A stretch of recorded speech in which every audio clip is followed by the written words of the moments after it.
The National Science Day is celebrated annually on 28th of February in order to honor the discovery of the Raman effect by the renowned physicist Sir CV Raman.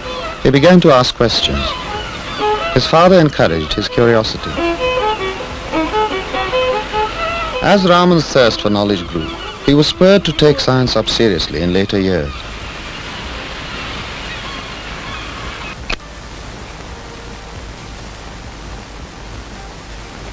What are you doing now, young man? Sir, I'm trying to work out a new method of measuring the surface tension of liquids. New method? Why? Because by the usual method, either the drop is not steady or it falls down in the middle of the observation. So I thought if I could photograph the drop profile, it would be easier to calculate the surface tension. Sounds ingenious. Carry on. Oh, sir, Professor Jones, sir. One moment, please. Yes? Some time ago, I'd given you a paper of mine for comments. A paper? Yes, on unsymmetrical diffraction bands when the incident light is oblique. Really? Ah, yes. Perhaps you did. Well, it is nothing much to go by. Nothing at all. Carry on with your work.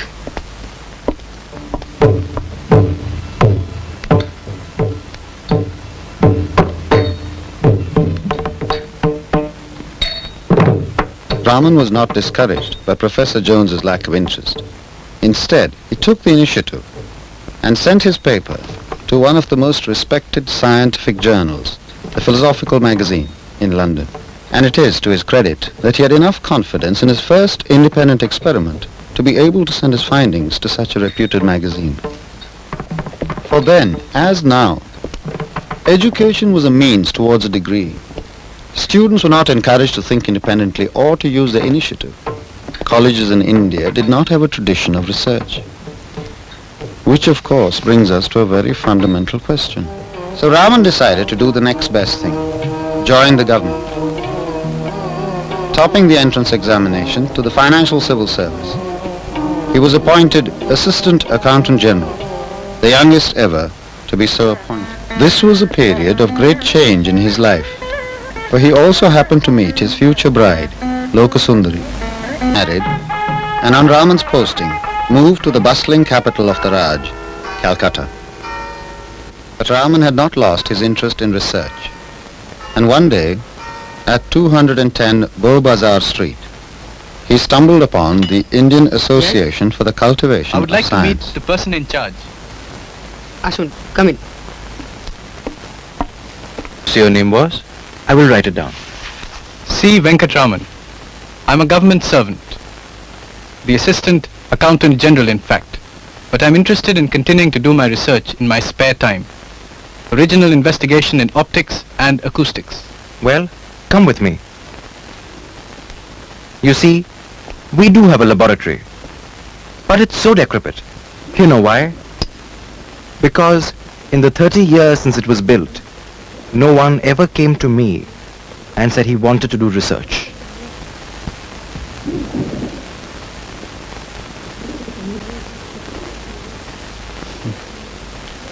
The epitome of science in our country. This place was built with many hopes by my uncle, Mahendralal Sirkar, a staunch nationalist. He believed that science can change people's way of thinking. He started lectures. They became very popular, but no one was interested in anything beyond that. I would like to do my research here. You would? But only after office hours. I can't let the timings clash. Of course. Ashu Babu will be here to help you. But you will want something. An honorarium? This is all that I need. I'll start tomorrow evening. Thank you, Mr. Raman.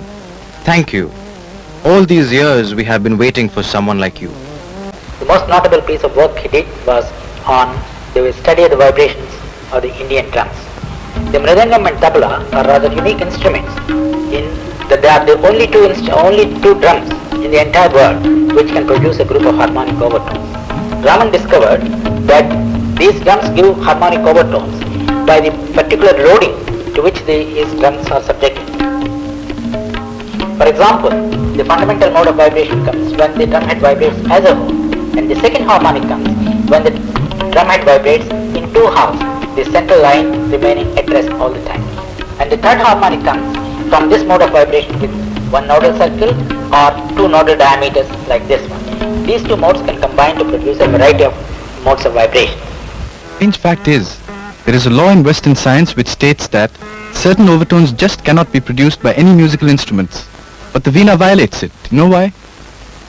All because of this curved bridge, whereas Western instruments have flat bridges. How much our ancients knew about acoustics. So emanated the first research papers from the IACS, 30 years after it had come into existence. During those early years, Raman worked for the most part alone. Even so, the publications poured out. In fact, so fired was Ashu Babu by Raman's enthusiasm that even he wrote a paper for the Proceedings of the Royal Society. And Ashu Babu had never even been to college. Raman's fame began to spread. Not only did he become a source of inspiration to young research scholars like Venkateshwaran, Ganeshan, and of course, K.S. Krishnan, but Sir Ashutosh Mukherjee, the Vice-Chancellor of Calcutta University, offered him the Pallet Chair of Physics at the University College of Science.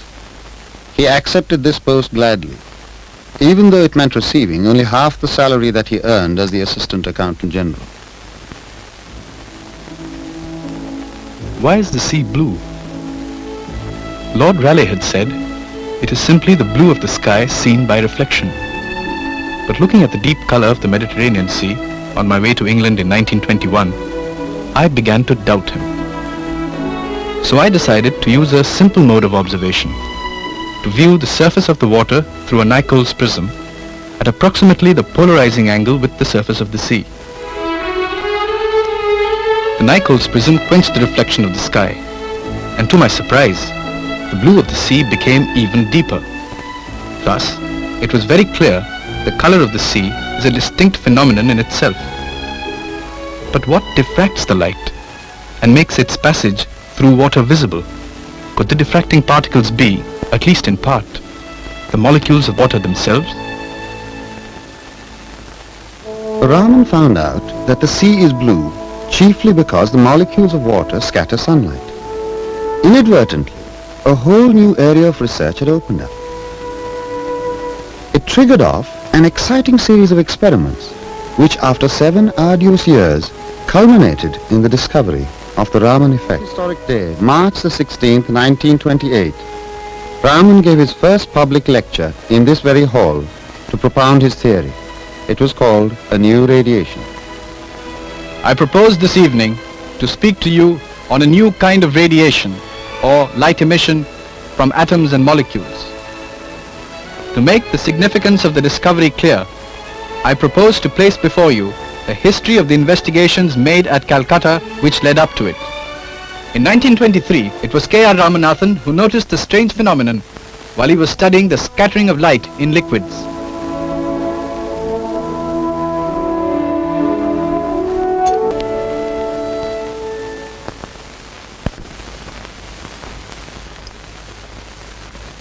Professor Raman, this green filter, it's complementary to the violet, so it cuts off all the violet color passing through. But when I place it here, in the path of the scattered light, the result is not the same. There's a track of light visible. A track of light, in spite of a complementary filter. Why? I don't know. I suppose it's a weak fluorescence due to impurities still inside the liquid. I'll have to purify it even further.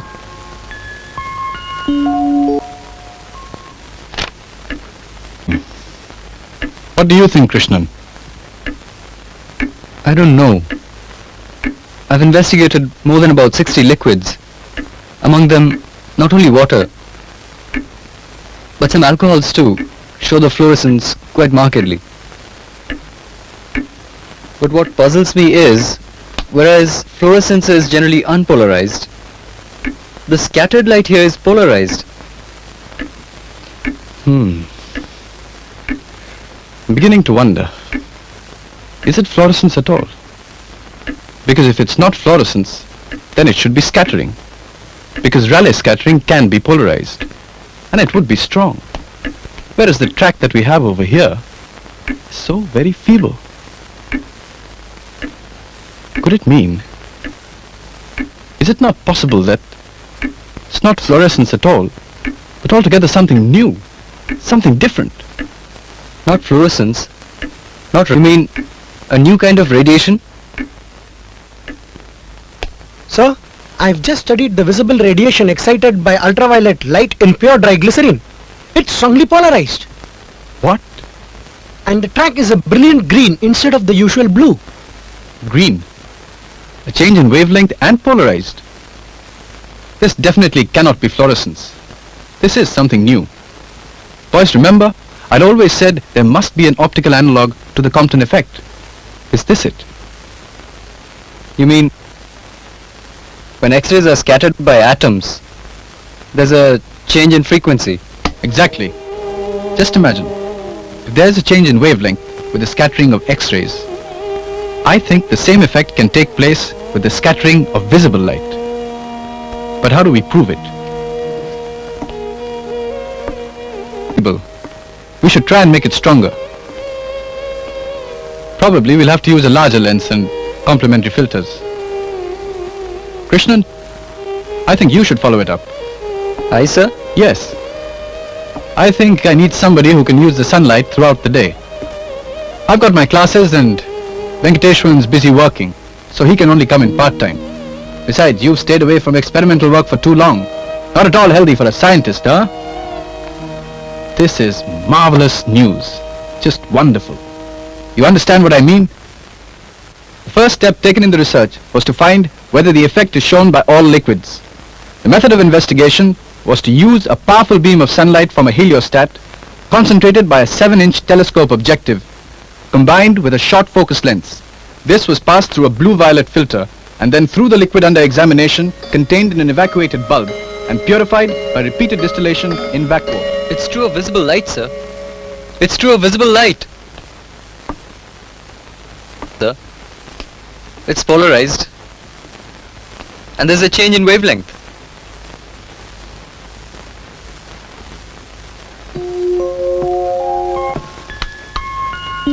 But the links are still missing. How do I show that there is a change in energy or a change in frequency? Frequency, color. The spectrum, of course. The spectral lines will indicate any change in frequency. Ashu Babu, arrange for the spectroscope. Quickly, quickly!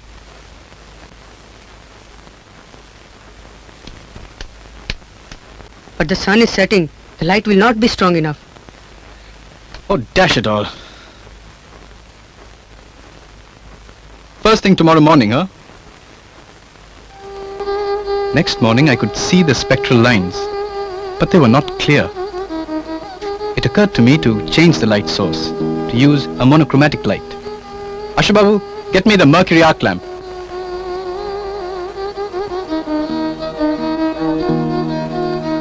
It's so clear, Krishnan, so very clear. In the blue-green region, there are 2 sharp lines instead of 1. What? Yes. Between the incident line and the new line, there's a distinct dark space. The new line must be of a different frequency. It shows a change of energy. The new line that Raman discovered indicates the amount of energy lost or gained by a photon of light when it interacts with an atom of matter. This in turn tells us a great deal about the atomic and molecular structure of that substance. It was a momentous discovery that paved the way for new research in almost all branches of science.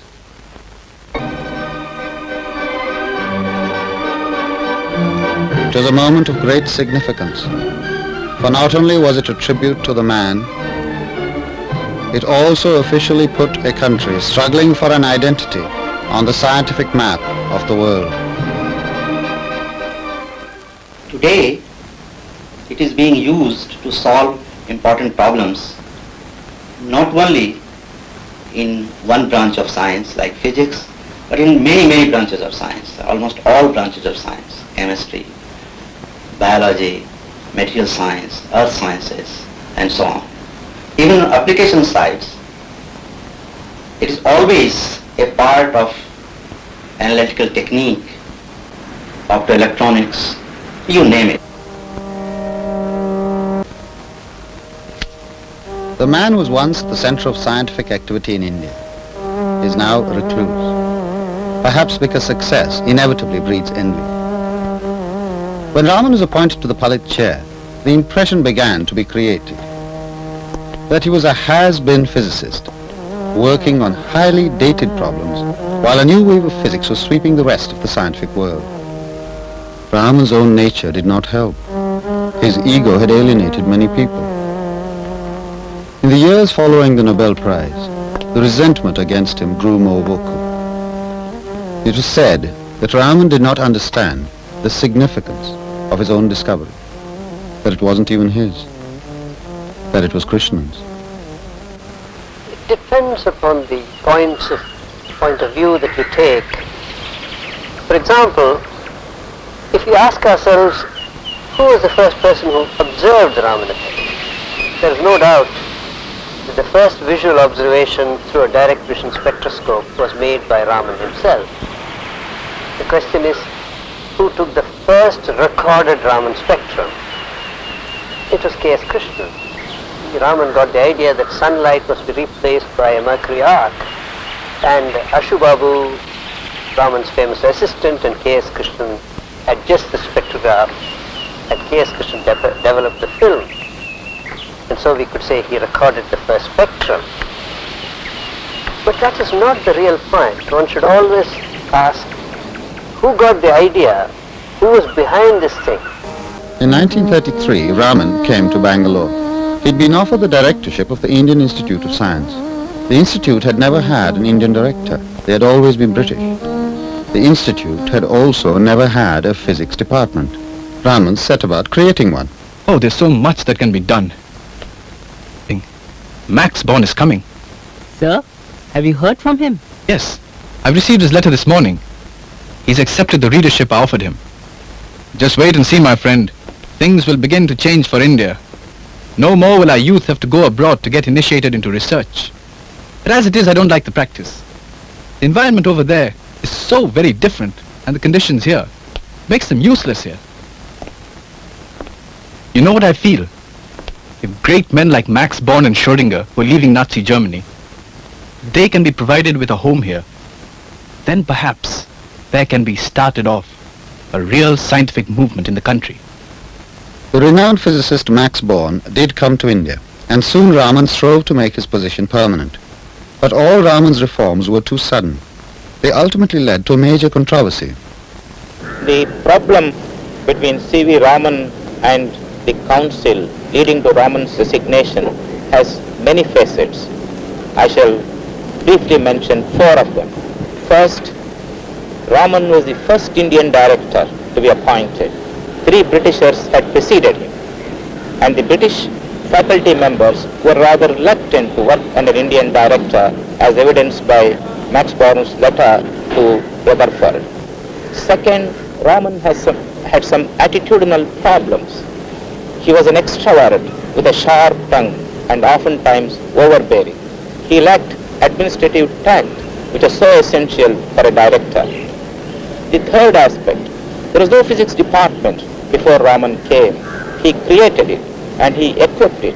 There were tensions and charges that Raman was building the physics department at the cost of the other departments. The Irwin Committee was not all that objective. Its members were prejudiced against Raman, and Raman ultimately tendered his resignation from the post of directorship and continued to work as the head of the Department of Physics. He decided to stay on. He continued to do research of a high quality in optics, crystal physics and ultrasonics, in which the Raman-Nath theory is an outstanding piece of work.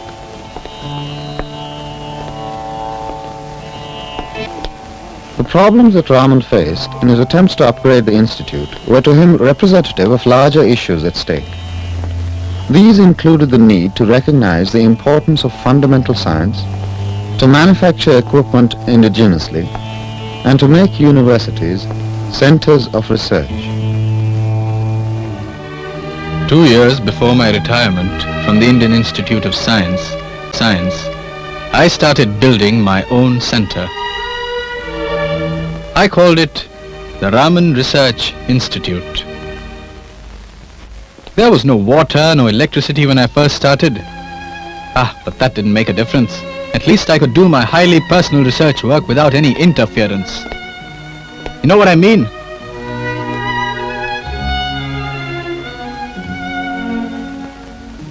Like the poet and the painter, the scientist too is motivated by an inner creative urge. Only earlier, I felt I had to prove my findings to others. Today, if I have seen and understood, I am satisfied. Although certain aspects of Raman's personality and work have been criticized, there is no doubt that he was instrumental in laying the foundations of the entire edifice of Indian science. Apart from physics, he was equally interested in the growth of the other fields.